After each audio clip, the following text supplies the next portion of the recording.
தந்தை, மகன், தூய ஆவியாரின் பெயராலே ஆமென்.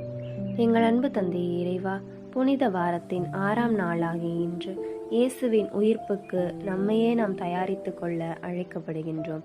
கல்லறைக்குள் ஒரு நாள். இயேசு கல்லறைக்குள் உறங்குகின்றார். கல்லறைக்கு சென்றவர்கள் கடந்து வந்ததில்லை. எனவேதான் கல்லறையை மிகப்பெரிய பாறையால் அடைத்து வைத்தார்கள். ஆனால் இங்கு வரலாறு மாறுகிறது. அடைத்து வைக்கப்பட்ட பாறை நகர்கிறது.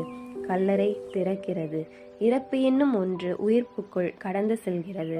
நம்முடைய வாழ்வு ஒரு பாஸ்கா பயணம். இவ்வுலகிலிருந்து நாம் நம்மை படைத்த இறைவனிடம் கடந்து செல்கின்றோம். அந்த பயணத்திலே நமக்கு முன் இயேசு கடந்து செல்கின்றார்.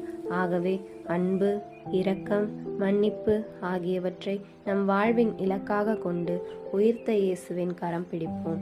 அவர் அன்பில் நிறைவாக வாழ்வோம். ஆமென்.